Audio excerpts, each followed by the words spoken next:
الحمد لله رب العالمين الرحمن الرحيم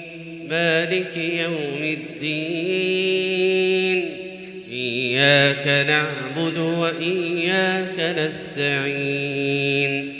اهدنا الصراط المستقيم صراط الذين أنعمت عليهم غير المغضوب عليهم ولا الضالين آمين. قل من رب السماوات والأرض قل الله قل أفاتخذتم من دونه أولياء لا يملكون لأنفسهم نفعا ولا ضرا قل هل يستوي الأعمى والبصير أم هل تستوي الظلمات والنور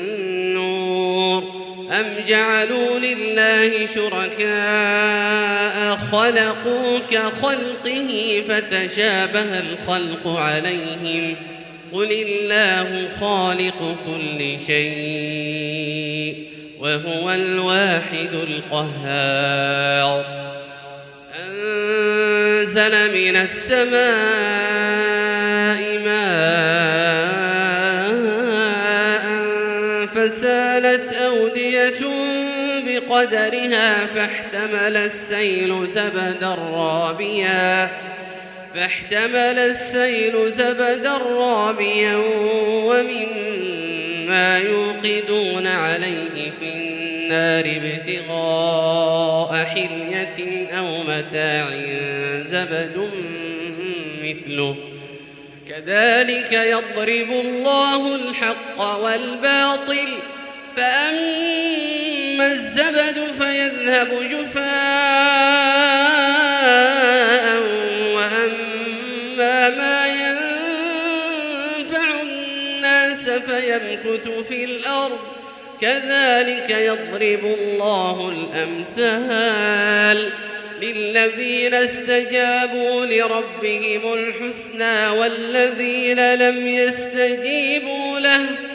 للذين استجابوا لربهم الحسنى والذين لم يستجيبوا له لو أن لهم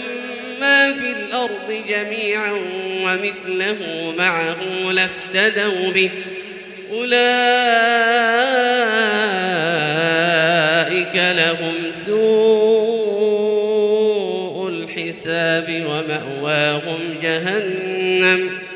وبئس المهاد أفمن يعلم أنما أنزل إليك من ربك الحق كمن هو أعمى إنما يتذكر أولو الألباب الذين يوفون بعهد الله ولا ينقضون الميثاق والذين يصلون ما أمر الله به أن يوصل ويخشون ربهم ويخافون سوء الحساب والذين صبروا ابتغاء وجه ربهم وأقاموا الصلاة وأنفقوا مما رزقناهم سرا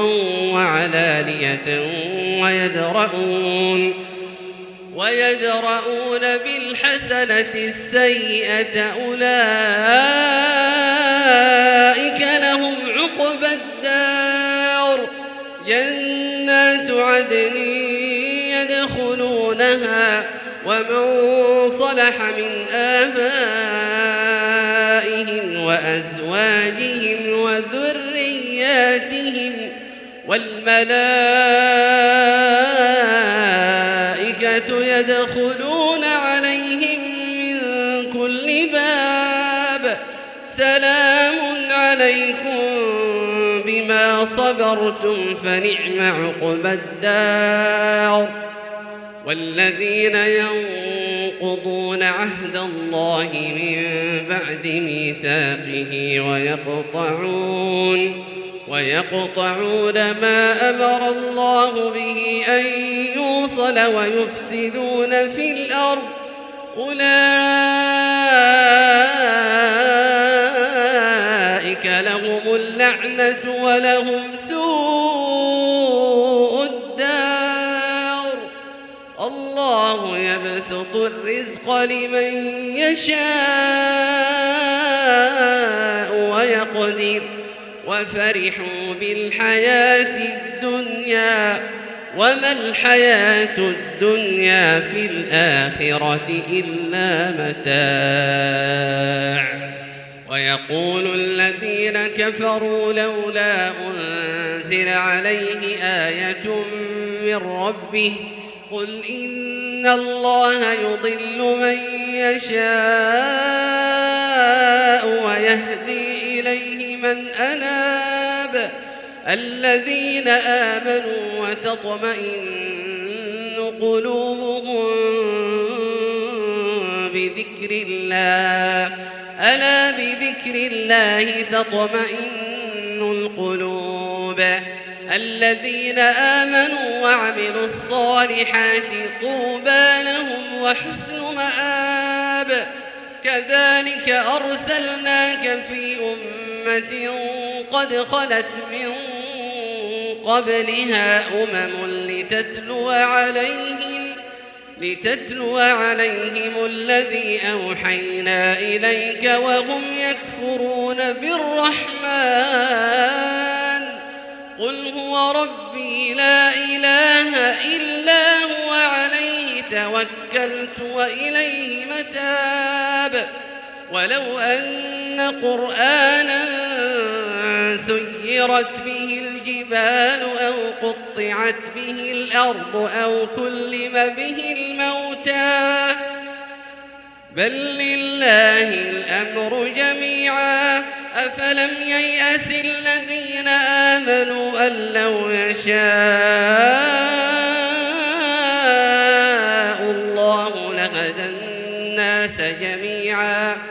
ولا يزال الذين كفروا تصيبهم بما صنعوا قارعة أو تحل قريبا من دارهم حتى يأتي وعد الله إن الله لا يخلف الميعاد